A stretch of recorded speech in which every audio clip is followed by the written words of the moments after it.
Hi friends, ఈరోజు మనం మంచి దొండకాయ గ్రేవీ కర్రీ చేద్దాం. చాలా అంటే చాలా బాగుంటుంది. చూడండి ఫ్రెండ్స్, ఫస్ట్ దొండకాయలను శుభ్రం చేసి ఇలా మనం గుత్తి వంకాయ కోస్తాం కదండి, అలా కట్ చేసుకోవాలి. 4 వైపులు ఇలా కట్ చేస్తే నూనెలో బాగా ఫ్రై అవుతుంది. నెక్స్ట్ ఏంటంటే మసాలా బాగా పడుతుంది, చాలా బాగుంటుంది. చూసారా ఫ్రెండ్స్, ఇలా కట్ చేసుకోవాలి. ఇలా కట్ చేసుకొని మనం పక్కన పెట్టేసుకోవాలి. పక్కన పెట్టేసుకున్నాక మనం మసాలా రెడీ చేసుకుందాం ఫ్రెండ్స్. ఫస్ట్ ఈ మసాలానే ఇందులో టేస్ట్ అండి, చాలా అంటే చాలా సూపర్గా ఉంటుంది. నేను విజయవాడలో తిన్నాను ఫ్రెండ్స్, చాలా బాగుంది గ్రేవీ కర్రీ.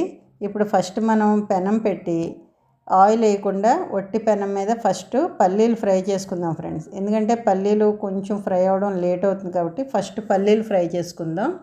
ఎక్కువ అక్కర్లేదండి, 1 స్పూన్ వేయండి చాలు. పచ్చిపల్లీలు అవి దోరగా ఫ్రై చేసేసుకున్నాక నెక్స్ట్ మిగతా మసాలాలు కూడా యాడ్ చేసుకుందాం.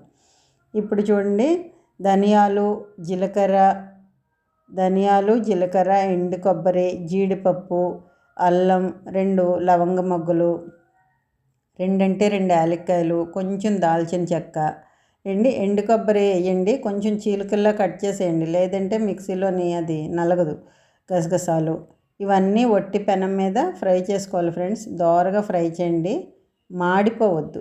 మాడిపోతే మళ్ళీ టేస్ట్ మారిపోద్ది మనకి. మాడిపోకుండా అలా దోరగా ఫ్రై చేయండి. ఫ్రై చేసి దీన్ని ఒక బౌల్లోకి తీసేసుకుందామండి. ఒక బౌల్లోకి తీసేసుకున్నాక దీనిలో కొంచెం ఆయిల్ వేసి మిగతా మసాలా గ్రేవీది చూపిస్తాను మీకు. ఇది ముందు బౌల్లో తీసుకుందామండి. ఇప్పుడు పెనంలో కొంచెం ఆయిల్ వేయండి, ఎక్కువ అక్కర్లా, ఒక 3 స్పూన్లు అయితే సరిపోతుంది. వేసి దీనిలోని మనం టమాటాలు, ఉల్లిపాయలు ఫ్రై చేసుకుందామండి. టమాటాలు, ఉల్లిపాయలు కూడా పెద్ద ముక్కలు కోసుకోవచ్చు. మనం చిన్న చిన్న ముక్కలు ఏం కొయ్యక్కర్లేదండి, జస్ట్ అలా పెద్ద ముక్కలు కోసి ఫ్రై చేసేవచ్చు. దోరగా ఫ్రై అవ్వాలండి, మాడిపోకుండా.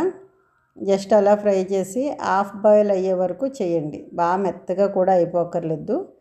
అలా టేస్ట్గా ఉంటుంది, చాలా సూపర్ అంటే సూపర్గా ఉంటుంది ఈ కర్రీ. ఒకసారి చేశారంటే దొండకాయ అసలు ఇష్టం లేని వాళ్ళు కూడా మళ్ళీ అదే చేయమంటారు. చూసారా, ఇలా ఫ్రై అయిపోయాక ఇందులో మనం కొంచెం చింతపండు యాడ్ చేసుకుందామండి. ఈ చింతపండు మీకు సరిపడా యాడ్ చేసుకోండి. పులుపు ఎక్కువ కావాలనుకుంటే కొంచెం ఎక్కువ వేసుకోండి, ఒక నిమ్మకాయ అంత సరిపోతుంది. ఎందుకంటే టమాటాల్లో కూడా పులుపు ఉంటుంది కదా, చాలా బాగుంటుంది. ఇలా మొత్తం అందులోని చింతపండు కూడా నూనెలో బాగా ఫ్రై అయిపోవాలండి.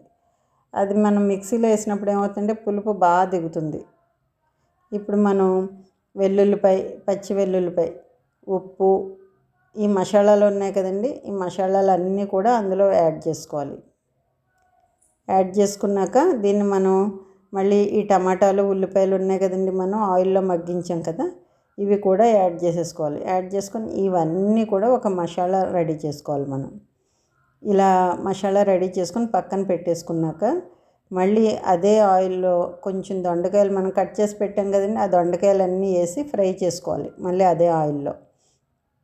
ఇలా ఫ్రై అవ్వడం వలన మనం మసాలాలో పులుపు ఉంది కదా, డైరెక్ట్ మసాలా వేగాక దొండకాయలు వేస్తే దొండకాయ ఉడకదండి పులుపుకి.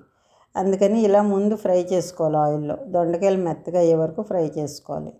అప్పుడే మనకి కూర ఎక్కువ టైం పట్టదు, స్పీడ్గా అయిపోద్ది.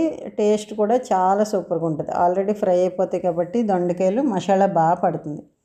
చూసారు కదా ఫ్రెండ్స్, ఇలా ఫ్రై చేసుకోవాలి. ఫ్రై చేసుకున్నాక ఇవి కూడా కొంచెం కలర్ మారుతాయి, మెత్తగా అయ్యాక దించేసుకోవాలండి. చూసారా, ఇప్పుడు మనం వీటిని తీసేయాలి పెనం నుంచి. మెత్తగా అయిపోయింది, చూసారా ఎలా ఫ్రై అయినాయో. వీటిని మళ్ళీ ఒక గిన్నెలోకి తీసేసుకొని మనం ఇప్పుడు మళ్ళీ ఇందులో కొంచెం ఆయిల్ వేసుకోవాలి. చూస్తున్నారు కదా, చాలా బాగుంటుంది. వెంటనే ట్రై చేయండి మీరు. అసలు ట్రై చేయకపోతే చాలా మనం మంచి టేస్ట్ని మిస్ అయినట్టే ఫ్రెండ్స్. నిజంగా వీడియో కోసం కాదు, నిజంగా చెప్తున్నాను. నేను ఆల్రెడీ చేసి తిన్నాను కాబట్టి చెప్తున్నాను, చాలా బాగుంటుంది. చూడండి, ఇప్పుడు ఈ దొండకాయలన్నీ మనం ఇలా ప్లేట్లోకి తీసేసుకున్నాము. ఇందులోనే కొంచెం ఆయిల్ యాడ్ చేద్దామండి, ఎందుకంటే ఈ ఆయిల్ అయిపోయింది కదా, కొంచెం ఉంది. దీనికి కొంచెం ఆయిల్ పడుతుందండి. దీనిలో కొంచెం ఆయిల్ యాడ్ చేసి మనం మసాలా ఫ్రై చేసుకుందాం. ఓకేనా ఫ్రెండ్స్, కొంచెం ఆయిల్ లైట్గా యాడ్ చేద్దాం, 2 స్పూన్లు అయితే సరిపోద్ది. దీనిలో మనం మసాలా ఫ్రై చేసుకుందాం. చూసారు కదా ఫ్రెండ్స్. నెక్స్ట్ ఏంటంటే దొండకాయ లివర్కి చాలా మంచిదటండి. అపోహ అంతే, మెదడు మొద్దుబారిపోద్ది అని అంటారు కదా, అది అపోహ. ఇప్పుడు మసాలా చూడండి, గ్రేవీ ఎంత బాగా వస్తుందో ఈ మసాలాతో. చూసారు కదా, ఇది బాగా ఫ్రై అవ్వాలి ఆయిల్లో. ఇది బాగా ఫ్రై అయిపోయాక ఇప్పుడు కర్రీ టేస్ట్ ఏంటో మనకి ఇప్పుడు స్మెల్ వస్తుంది, చాలా బాగుంటుంది. ఆయిల్లో ఎగుతుంటే మంచి స్మెల్ వస్తుంది. చూసారు కదా, ఇలా ఫ్రై చేయాలి, మొత్తం ఫ్రై అయిపోవాలి నీట్గా.